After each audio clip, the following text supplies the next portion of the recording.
Welcome to our channel. ఇక వార్తా వివరాల్లోకి వెళితే ఆన్లైన్ గేమ్స్ మీద మోజుతో ఓ వ్యక్తి హంతకుడయ్యాడు. తన సొంత బావమరిదినే పాశవికంగా హత్య చేశాడు. ఇప్పుడు జైలు పాలై ఊచలెక్క పెడుతున్నాడు.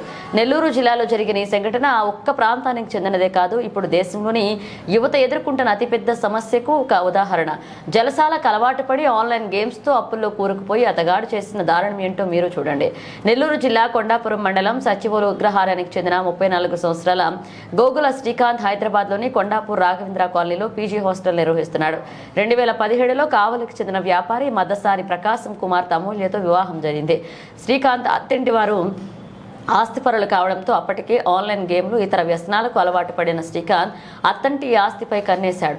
అత్తంటి వారితో మంచిగా నటిస్తూ నమ్మకంగా ఉండాడు. తన బావమరిది అయిన 25 ఏళ్ల యశ్వంత్ను కూడా తన ఇంట్లోనే ఉంచుకున్నాడు.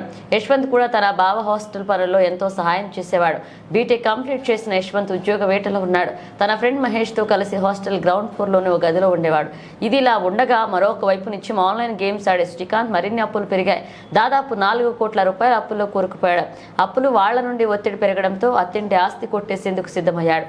ఆ కుట్రతోనే అత్తింటి ఆస్తికి వారసుడైన యశ్వంత్ను లేకుండా చేస్తే ఆస్తి తనకే దక్కుతుందని, తన అప్పులు తీర్చుకుని హ్యాపీగా బతకవచ్చని భావించి తన మిత్రులు ఆనంద్, అంబటి వెంకటేష్లతో కలిసి హత్యకు ప్లాన్ చేశాడు.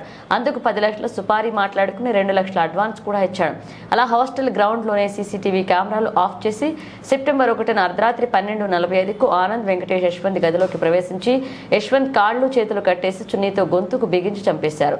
యశ్వంత్ 90 కిలోల బరువు ఉండడంతో ఉరికి వేలాడతీయడం కష్టమైంది. దీంతో ఉరి నుంచి దించుతున్నట్లుగా ఫోటోలు తీశారు. అంతేకాదు తనపై ఎవరికీ అనుమానం రాకుండా వ్యసనాలకు అలవాటు పడి యశ్వంత్ ఆత్మహత్య చేసుకున్నట్లుగా అత్తామామలకు కట్టుకథలు చెప్పాడు శ్రీకాంత్. అదే రోజు కారులో మృతదేహాన్ని తీసుకుని వెళ్లి అత్తగారింట్లో తొందర పెట్టి మరీ దహన సంస్కారాలు చేయించాడు. అయితే ఖననం చేసే సమయంలో మృతదేహంపై గాయాలు చూసిన యశ్వంత్ తండ్రి ప్రకాశం హాస్టల్ సీసీటీవీ ఫుటేజీలు పరిశీలించిన అనంతరం అనుమానంతో శ్రీకాంత్ పై నెల 10న పోలీసులకు ఫిర్యాదు చేశారు. ఇక పోలీసులు తమదైన సరళ ప్రశ్నించగా శ్రీకాంత్ నేరం అంగీకరించాడు.